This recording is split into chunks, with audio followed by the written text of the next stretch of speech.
Broncos country, we welcome you into the Broncos studio for Broncos HQ. I'm your host and team reporter, Elisa Hernandez, next to the Hall of Famer, Steve Atwater. The Broncos recorded their 10th win of the season after defeating the Washington Commanders on Sunday Night Football. The Broncos keeping pace in a tight AFC race in an attempt to secure a first-round bye in the playoffs. In Week 14, the Broncos will travel to Las Vegas to play the Raiders. Denver looking to sweep them for the second consecutive season. Steve, after an emotional win, how do you see this team shifting focus to face their AFC West rival? Well, the playoffs are not here yet, so we still got to continue to play games. You know, we still got to continue to practice and do all the things we need to do to continue to improve. And the playoff is wide open still, so the guys still got to show up. Also, division games are rarely a blowout. Those are normally the toughest games that you play throughout the year, and I don't think it'll be any different. The Raiders are going to come in here and know that they have a chance to win, and they're going to give it all they got. So we got to be ready. And, you know, I know our guys had the bye week just a week or so ago, and we still have some things we got to work on. So I think we'll be ready to go. And the coaches, they aren't letting up. They're still pushing these guys to practice hard, play hard, get rid of some of the mental errors and penalties and everything. Well, the Broncos have swept the NFC East opponents that they faced this year, Dallas, Philly, the Giants, as well as Washington. When you look at how this defense has been able to perform strongly against these tough teams, they go into this AFC West matchup.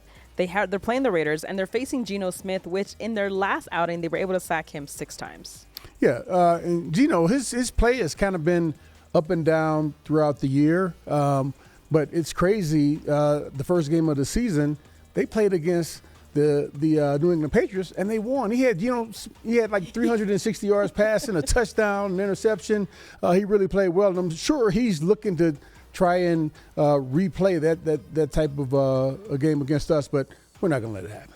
The defense kept the Raiders scoreless after they scored that initial touchdown in the first quarter. They were scoreless in the remaining 3 in order for the Broncos to win 10-7 in that game. You bring up the fact that the Raiders gave the Patriots a loss, which looking at their record now is kind of interesting to see how that's going to play out because these AFC implications are huge. You have Houston versus KC. You have New England that's on a bye, and the Colts facing Jacksonville, with Jacksonville being tied for atop the AFC South. And then you have Philly facing the Chargers on Monday Night Football. I mean, you just have all these scenarios. As you mentioned, the playoff race is still tight as ever because we're unsure how the rest of these 5 games are going to play out. Yeah, and nobody's out of the playoffs right now. I mean, none of the top teams, they're still in it. And also the teams who have the best records right now, they still can be eliminated. So there's no time to rest, no time to just look back and say, oh, yeah, we're in. No, we still got to play.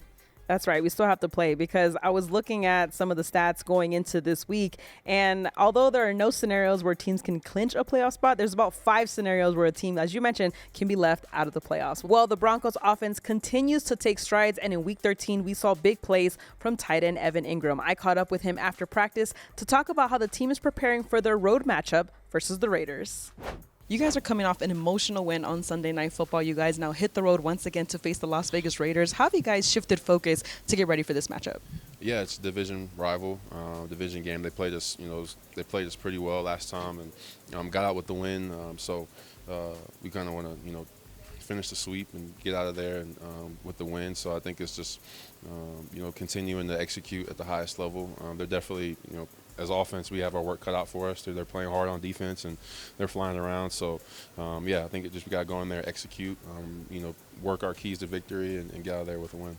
How pivotal are these divisional games for what this team wants to accomplish?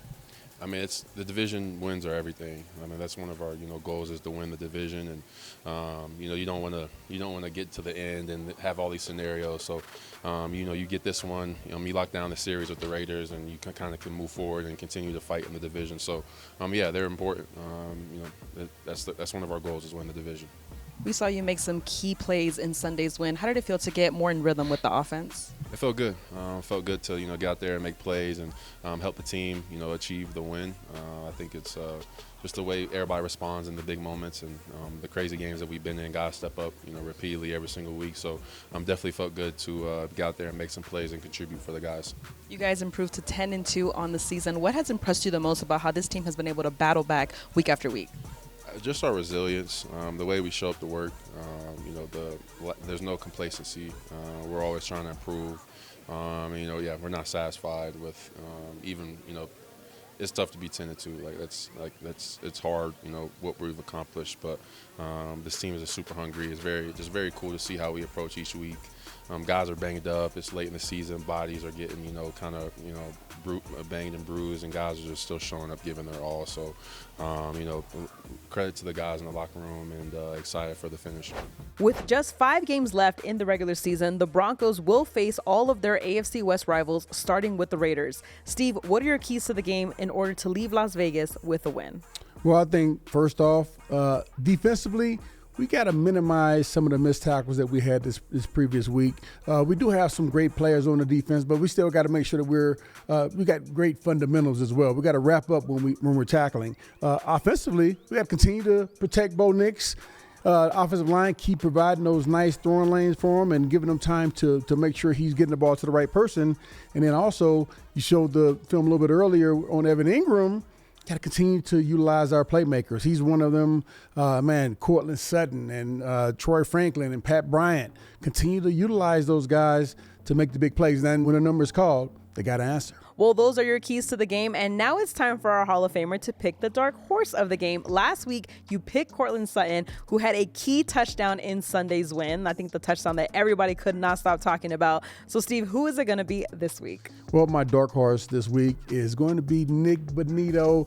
Well, everybody knows he's the playmaker already, but he's going to continue to make plays, I think, this week. 10.5 sacks on the year so far. Remember the game against the Cleveland Browns last year where he had the pick six? Yeah. Well, I'm not saying he's going to have a pick six, but he's going to make a big play that's going to have a big-time impact on this game. He's my dark horse player. Let's go, Nick Bonito. Well, that'll do it for this week's edition of Broncos HQ. I'm your host and team reporter, Elisa Hernandez, next to the Hall of Famer, Steve Atwater. A reminder, the Broncos will head back on the road, and kickoff versus the Raiders is set for 2:05 p.m. Mountain Time. Make sure you tune in, and don't forget to comment below, like, and subscribe, and we'll see you next week.